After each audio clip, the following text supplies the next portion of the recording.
سلامات أحواتي كمان لهم دحندهم أنا دحنا إجزاير مسكن زخانتني محاورة ميديا خاعة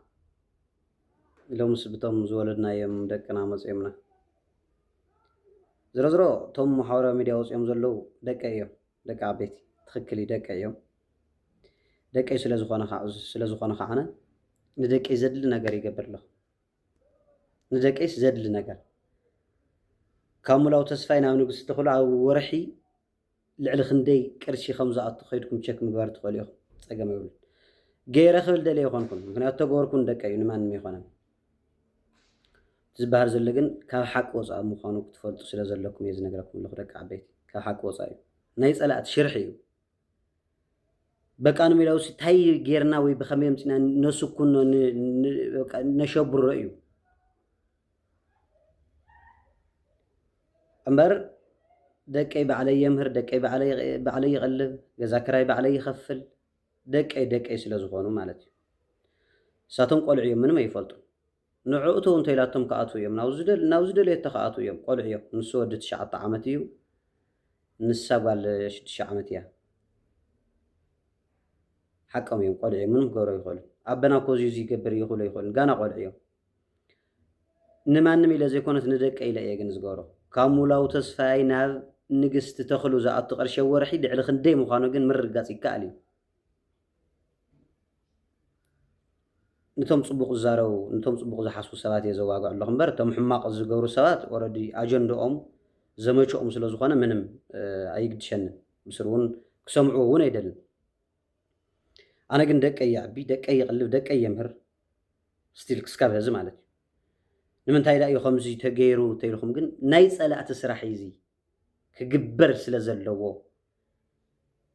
በቃ አነ ሽመይ ክጠፍእ ስለ ከም ዘለዎ ተመኺሩ ተሰሪሑ ቅርጅ ተባሂዋ ማሕበራዊ ሚድያ ውጽ ተባሂላ እታ ለቂቃታ ታ መጀመሪያ ኢንተርቪው ዝገበረት ላ ታ ዝለቀቀታ ወናመን ምዃና ቀሲለ ክነግረኩም ይፈልጣየ ቸክ ምግባር ይካልዩ ደቀይ ደቀይ ለዝገብሮ ባዕለ ዝፈልጦ ንግድ ባንክ ኸይድካ ቸክ ምግባር ይካልዩ ስለዚ ኣብ ልዕሊ ሓዳር ኣየተኹና ኣነ ኣብ ልዕሊ ጋብቻ ይብልዴና ኣነ በርግጥ ደቀዮም ኣዲኦም እያ ደቀይ ስለ ዝኾነ ከዓ ግዴታ ንደቀይ ዘድሊ ነገር እናገበርኩ እየ ዝርከብ ክስካብ ህዚ ግዴታ ይውን ስለ ዝኾነ ማለት እዩ ይሕግዞም የምህሮም ይኸድኖም ደቀይ ስለ ዝኾነ ንሳ ግን በዓልቲ ሓዳራይ ኣይኮነትን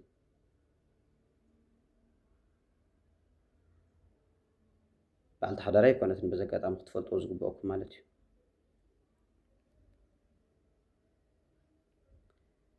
ቆልዑ ግን ወሊድና ኢና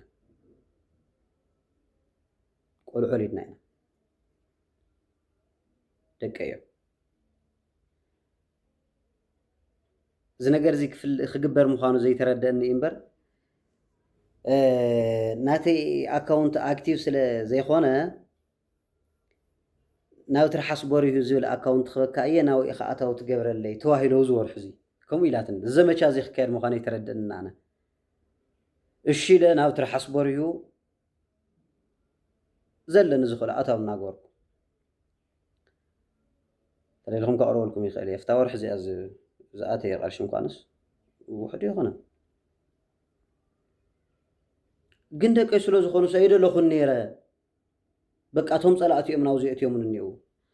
ኣቱም ፈተውቲ እየ ከርድአኩም ደልየ መፅየ ክትፈልጥዎ ስለ ዝደለኹ እየ መፅየ እምበር ኣነሲ ንማንም ኢለ ይኾነ ንደቀይ ኢለ እየ ዝገብሮ ኣለኹ ኣነ ደቀ እዮ በዓልቲ ሓዳረይ ግን ኣይኮነትን በዚ ኣጋጣሚ ኣብ ልዕሊ ጋብቻ ኣይደረብኩን ኣብ ልዕሊ ሓዳር ኣየእተኹን ትፈልጥ እያ ቤተሰብና ይፈልጥ እዩ ቤተሰብ ኣይፈልጡ እዮም ፈትያ ካብ ንፈላለ 6 ዓመትና ጌርና ኢና ድሕሪ 6 ዓመት እያ ኣነ ሓዳር ናብ ምምስራት ወይ ንኣይ ትመስል ናብ መሓዝ ኣትየ ካብኡ እንታይ ክገብር ኣነ ፀላፀላ እዩ መቸም ግዴታ እዩ ፀላፀላ እዩ ብዝደለዮ ብዝረኸቦ ቦታ እዩ ዝኾነ ቀዳዳ እንተረኺቡ ብቀዳዳ ክኣቱ ዝኽእል በዛ ኣጋጣሚ ቶም ደቀይ በዛ ኣጋጣሚ ክነግረኩም ዝደሊ ኣሕዋት ወይ ወለደይ ወይ ኣሕዋተይ ቶም ደቀይ ካባይ እታ ምሳይ ዘላ ትፈትዎም ካባይ ንላዕለሲ እታ ምሳይ እኒኣ በዓልቲ ሓዳራይ እታ በዓልቲ ሓዳራይ እታ በዓልቲ ጋብቻይ ምሳይ እኒኣ ንሳ ትፈትዎም ቶም ደቀይ ምክንያቱ ደቀይ ምዃኖም ስለ ዝፈልጥ ወይ ከዓ ኣፍሊጠ ስለ ዝኣተኹ ማለት እዩ ንሳ ትፈትዎም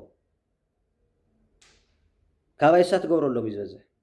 ግን ደቀይ ስለ ዝኾኑ ፅባሕ ንግሆ ኣቦይ ክውልኒ ስለ ዝኾኑ ኣነ እውን ደቀይ ስለ ዝብሎም ናይ ውልድን ወላድን ስራሕ እናስራሕኩ ይኸድ ኣለኹ እየ ከምዚ ገይረ እየ እዚ እየ ክብል የደልን ናተይ ደቀይ ስለ ዝኾኑ ግዴታይ ስለ ዝኾነ ግን ፀላእቲ ብደስ ዝበሎም ነገር ኣትዮም ምስኳን ኣብዮም ብቶም ዝወለድኩም ብደቀይ መፅዮም